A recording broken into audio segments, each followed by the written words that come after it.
Haleluya, ndagusuje kandi ngwaye ikaze wowe uteze amatwi ijambo ry'Imana muri aka kanya. Yesu aguhe umugisha, Yesu akurwanirire, Yesu akwiyereke, umwami w'abami agutabare rwose. Abantu bakuzi n'abazakumenya bazabone ko uri umuntu wagiriwe neza n'Imana. Ni ukuri ndakwingingira Imana kugira ngo ikwiyereke bundi bushyashya, kugira ngo ikugarukeho bundi bushyashya. Iyi Mana yacu ijya ibikora. Icyo dusabwa ni ukuyiringira no kuyizera, tukareka kujarajaza imitima, tukareka kuyishidikanyaho, kuko ni Imana itabara kandi ni Imana itajya ibura uko igenza, haba mu bikomeye, haba mu burwayi, haba muri ibyo byose ubona byakurembeje, muri ibyo byose ubona bikunanije mu rugendo. Iyi Mana ijya yigaragaza rwose ku munota wa nyuma. Nubwo ubona bikugoye, nubwo ubona bikuruhije, ndakwibutsa urukundo rw'Imana, ndakwibutsa ko Imana igukunda, ndakwibutsa ko yemeye gutanga umwana wayo w'ikinege Kristo kugira ngo duhabwe ubugingo buhoraho. Iyi Mana iradukunda kandi twitayeho.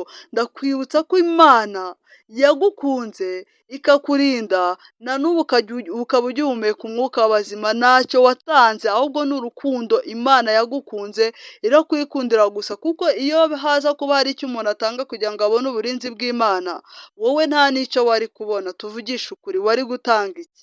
Nta na kimwe. Ahubwo dushimiye Iyera yo mu ijuru kuko yatugiriye neza, ikaducungura nta kintu na kimwe ishingiyeho, ahubwo ikatureba ikatwishimira, ntiyite ku miryango, ntiyite aho umuntu yavukiye. Iyo ireba background rwose wowe ntiyari no kukumenya. Haleluya! Dushimye Imana rero ko ibyo yabikoze. Tugiye kumva ijambo ry'Imana, ariko mbere yuko twumva ijambo ry'Imana ndakwibutsa gukora subscribe, ndakwibutsa gukora share, comment, kugira ngo twamamaze ijambo ry'Imana, kugira ngo tubwire abantu imirimo n'ibitangaza yo muri Kristo Yesu. Karibu rero dusenge kugira ngo Imana ibe hagati muri twe mbere yuko twumva ijambo ry'Imana.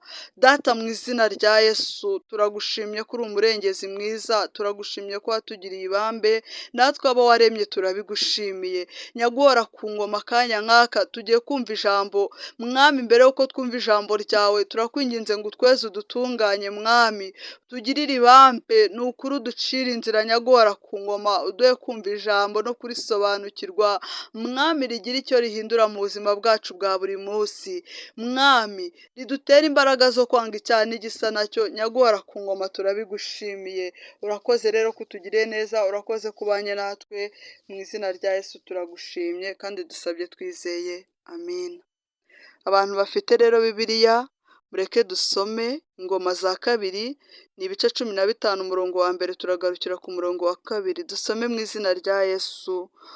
Umwuka w'Imana aza kuri Azariya mwene Odedi, ajya gusanganira Asa, aramubwira ati, nimunyumve namwe Bayuda n'Ababenyamini mwese, Uwiteka ari kumwe namwe.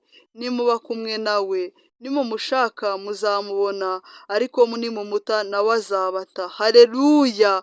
Ijambo ry'Imana rirasobanutse rwose, ngo umwuka w'Imana yaje kuri Azariya mwene Odedi, ajya gusanganira Asa, aramubwira ati, nimunyumve Asa namwe Bayuda n'Ababenyamini mwese, ngo Uwiteka ari kumwe namwe. Haleluya! Dushimye Imana ko iri kumwe natwe. Muri iki gihe ni twebwe Imana iri kubwira. Ni ukuri muri iki gihe ujya kubona ukabona umuhanuzi arakubwiye ati, va mu byaha, Imana iragukunda, irashaka kukugirira neza. Nawe ukatangira kumva ngo ibyo ni iby'abahanuzi, ugatangira kubishidikanyaho no gupinga. Ese niyo yaba yavangiwe bigutwaye iki? Ko akubwiye ibintu bizima byakugirira umumaro. Kukubwira ngo va mu byaha ni ikibazo. Va mu byaha kuko igihano cy'icyaha ni urupfu, kandi ntabwo uzapfa gupfa, kuko hari impamvu Imana yakurinze. Imana irakureba ikanezerwa, ikabona uzanihana ukava mu byaha, ikabona izagukoresha ibintu by'ubutwari. Niyo mpamvu nkwingingira Imana ngo igushoboze kugira ngo uve mu byaha, kugira ngo natwe tuzabe mu gitaramo cy'abaramyi, natwe tuzambara ikamba ry'ubugingo buhoraho.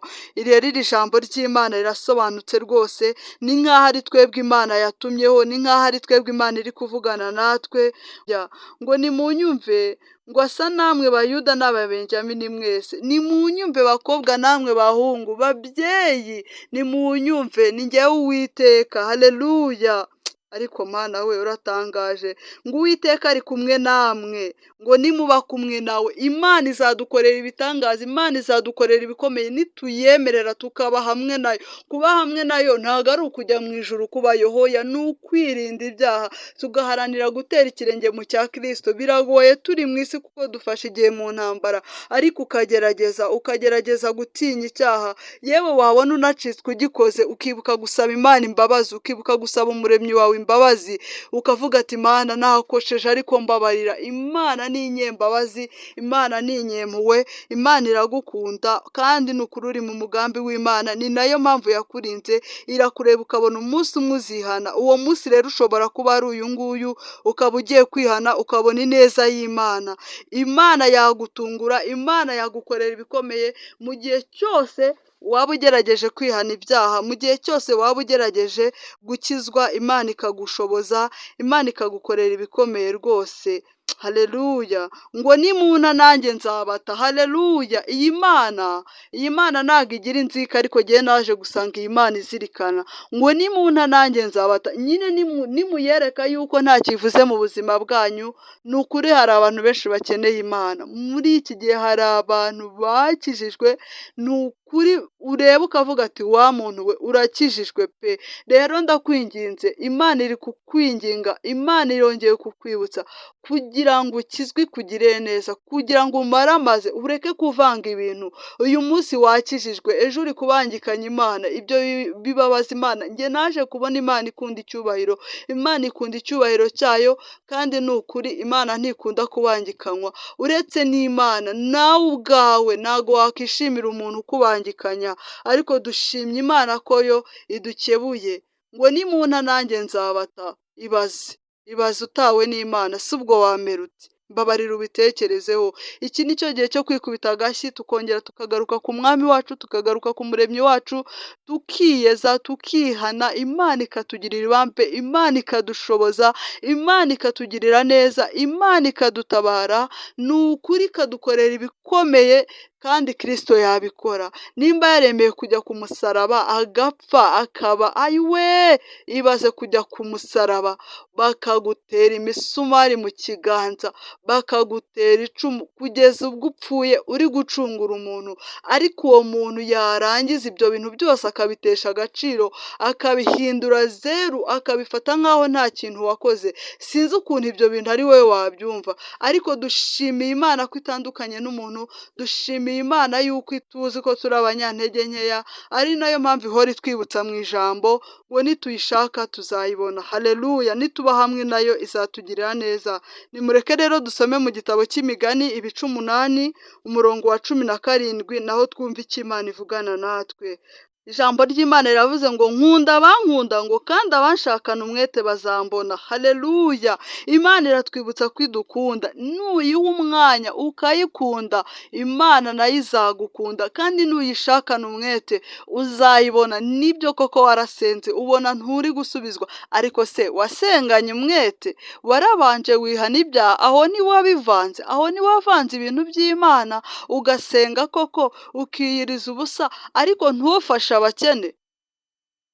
Yenda nta bushobozi ufite, ariko se warasenze wirinda guhangayika, wirinda agahinda. Nimba uri gusenga, ni ukuri ndakwinginze, ibintu by'agahinda, ibintu by'amaganya bishyire ku ruhande. Ni ukuri Imana izakugirira neza, kuko nimba uri gusenga ukumva uri kwiganyira, sinzi aho Imana yahera ikugirira neza. Ndumva uri kubangikanya Imana, kubera ko iyi Mana yacu ishoboye byose, nta na kimwe kigeze kiyinanira.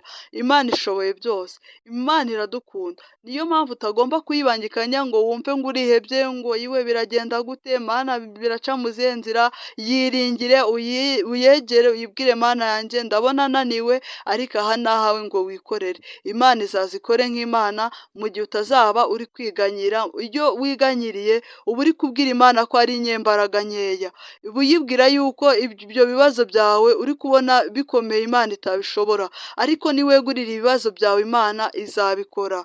Haleluya! Imana ishimwe. Imana igikora ibintu bikomeye ku buzima bwacu, Imana igidutungura, Imana igitugirira neza. Twabonye Imana, ni nayo mpamvu twiyemeje kuva mu byaha, ni nayo mpamvu twahagurutse turavuga ngo tuzabwira abantu imirimo n'ibitangaza Imana yatugiriye. Imana twarayibonye dutabara, twarayibonye turengera, twarayibonye itwishyura minerivare bikomeye ababyeyi byabayobeye. Haleluya! Iyi Mana nkubwira ni Imana itajya ibura uko igenza, ni Imana ica inzira aho zitari, hahandi uba ubona byanze finari niho rero izi ikitamurura nk'Imana ikakugirira neza nawe ubwawe bikagutungura.